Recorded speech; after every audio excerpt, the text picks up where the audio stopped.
જયમાં મોગલાલ મહાદેવ કેમ છો બધા મજામાં જશો અને અત્યારમાં વાગી ગયા છે 12 અને આપણા ઋષિતા દીદી અત્યારમાં રસોઈ બનાવી રહ્યા છે જો અહીંયા આપણા ઋષિતા દીદી રસોઈ બનાવે છે અને બીજા બધા પોતપોતાના કામથી ગયેલા છે અને ઋષિ દીદી રસોઈમાં શું બનાવો છો? બટેકાનું શાક અને રોટલી બનાવવાની છે કેમ કે આજે આપણું અડધું ફેમિલી તો ઘરે નથી, પોતપોતાના કામથી બહાર ગયેલા છે તો આપણે સાદું સિમ્પલ બનાવી નાખીએ છીએ ઋષિતા દીદી અને પછી આપણે જમી લઈશું કે મીનાક્ષી દીદી વાડીએ ગયેલા છે, પ્રકાશભાઈ પણ બહાર ગયેલા છે, મમ્મી પપ્પા પણ મહુવા કામથી ગયેલા છે અને હું ઋષિ દીદી અને માં અમે 3-4 જણા વેઠા તો 3-4 જણામાં તો બીજી હું ખોટી મહેનત કરવી નહીં ઋષિ. એટલે ઋષિ દીદી અત્યારમાં બનાવી રહ્યા છે બટેકાનું શાક, રોટલી અને કંઈકનું સલાડ બનાવશું અને ચાસ જમી લઈશ સાદું સિમ્પલ. બસ જોઈએ કે શું કરીએ પછી આખો દિવસ તે. ચાલો તો અત્યારમાં ગાય દોવાનો સમય થઈ ગયો છે કેમ કે બપોરે 1 વાગે નવી ગાય વૈયાણેલી હોય એટલે એને બપોરે પણ દોવાની હોય વાછરું ધોરાવા માટે થઈને. તો અત્યારમાં આપણે ગાય દોવાની છે અને પ્રકાશભાઈ આપણે થોડીક હેલ્પ કરાવી દેશે કેમ કે આ ગાય મેં મોરલ આપણે ઓછી વાર દોયેલી છે તો આજે દોવાની છે તો પ્રકાશભાઈ થોડીક કરાવી દેશે અને ચાલો તો દોઈ લઈએ ગાય. અત્યારમાં પ્રકાશભાઈ કરશે કાવ મિલ્કિંગ, મારે કરવાનું ભૂખરું પકડી લીધું અને જો એ કાવ મિલ્કિંગ કરે જો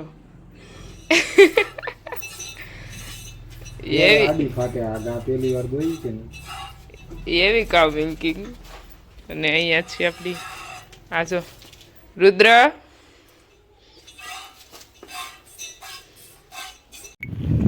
આપણી વાડીમાં એક સાથે 3 ટ્રેક્ટરની એન્ટ્રી થઈ ગઈ છે. સામે આપણું જે ઘરનું ટ્રેક્ટર છે એ છે અને સામે દાંતી આંકવા માટે કટર આવી ગયું, દાંતી આંકવા માટે ટ્રેક્ટર આવી ગયું અને સામે છે કટર જે આંકવાનું છે એ ટ્રેક્ટર. એક સાથે 3 ટ્રેક્ટર જો. અને જે આપણે અહીંયા ચારો વાવવાનો છે એના માટેનું પડું તૈયાર કરવા માંડ્યા છીએ એટલા માટે ટ્રેક્ટર અને ધબાધબી બોલે છે એટલા બધા ટ્રેક્ટર આવી ગયા, 3 ટ્રેક્ટર એક અને કામ ફૂલામ ફાસ્ટ ચાલુ થઈ ગયું છે અને પવન પણ આજે તો થોડોક વધારે છે. બસ આવું ને આવું ચાલે છે અને બધા પોતપોતાના કામે લાગી ગયા છે. હવે ભાઈ પ્રકાશ પણ ટ્રેક્ટર ચલાવે છે.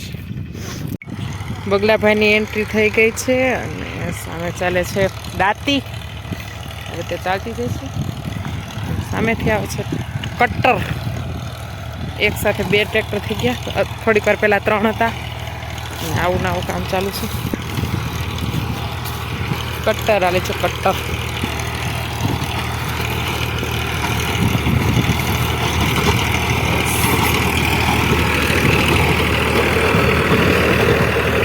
કટરનું કામ છે, અહીંયા કામ છે. સામે જે વાડ દેખાય ત્યાં સુધી આ કામ ફિનિશ કરી નાખવાનું છે કારણ કે કાલે વાવવાવાળા ભાઈ આવી જવાના છે અને પ્રકાશભાઈ સામે ટ્રેક્ટરમાં બેસી ગયા છે અને આવી રીતે બધો ભૂકો તો બાળી નાખ્યો છે. રોંઢાનો સમય થઈ ગયો છે અને વાગી ગયા છે 3 અને આપણે ચા પણ મૂકી દીધી છે. તાપે છે ને ધુમાડો બહુ થાય છે અને ચા આપણે પાકવા માટે મૂકી દીધી છે અને બધા જ આજે ચા દેશી વાડીના ચૂલા ઉપર બનાવેલી પીવાની છે. સરસ મજાની આપણી ચા બનીને થઈ ગઈ છે રેડી અને ઉફાળે આવવા માંડી છે. આમ તો બની જ ગઈ છે. થોડીક વારમાં ભાઈ આવશે અને ચા લઈ જશે. બધાને પાઈ દેવાની છે ચા. મસ્ત વાડીની ચા છે, દેશી ચા.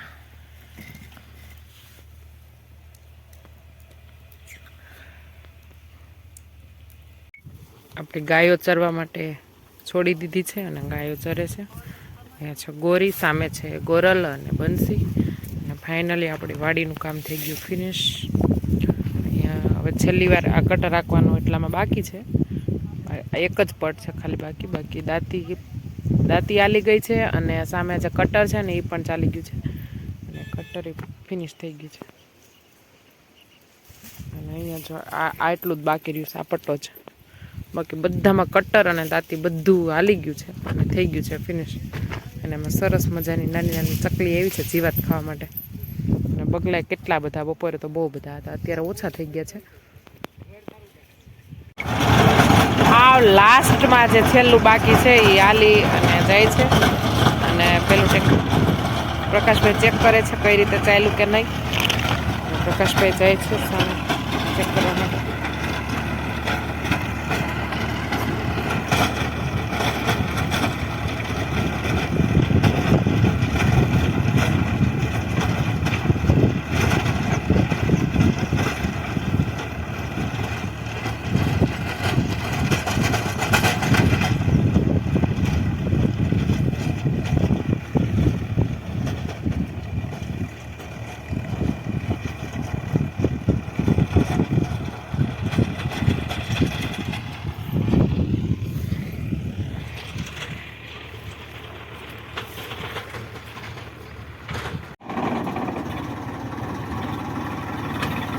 જુવાર વાવવાનું કામ કરી દીધું છે ચાલુ, અને અહીંયા આ બાજુનો ભાગ જે છે તે વવાઈ ગયો છે, અને મારા ભાઈ પણ આવી ગયો છે, અને એટલું બાકી છે અત્યારે ચાલુ છે, અને સાથે જો બગલા મસ્ત આવી ગયા છે.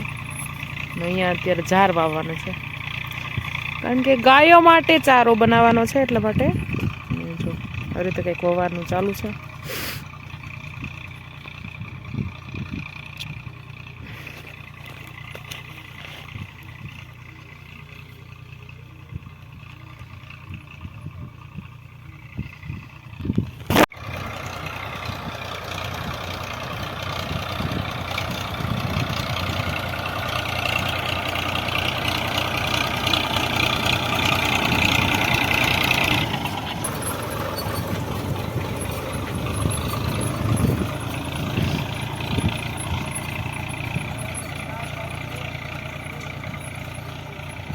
ફૂલ આમ ફાસ્ટ કામ ચાલે છે.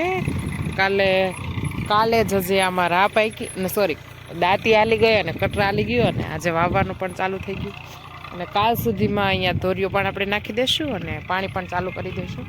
કારણ કે આવું બસ છે, અને આવો કંઈક નજારો છે અત્યારે વાડીનો. બપોરના વાગી ગયા છે 12:30. વાવવાનું કામ ચાલુ છે. વાવવા માટેની ઝાર એકવાર એટલી વવાઈ ગઈ, અને હવે જે વહીથી પાછી ઘેટી છે ને ત્યાંથી પાછી મિક્સ કરી દીધી છે, વાવવાની છે. પ્રકાશભાઈ જાય છે જુવાર લઈ, ટ્રેક્ટર ત્યાં ઝાર ઘેટી એટલા માટે સ્ટોપ કરી દીધું છે. હવે ખાલી થોડુંક જ વાવવાનું બાકી છે, બાકી આ ભાગ તો જો વધારે વવાઈ ગઈ છે, થોડીક જ બાકી છે. એ પણ વવાવાની શરૂઆત થઈ જશે ટૂંક સમયમાં, મતલબ વાવવાની ચાલુ જ છે.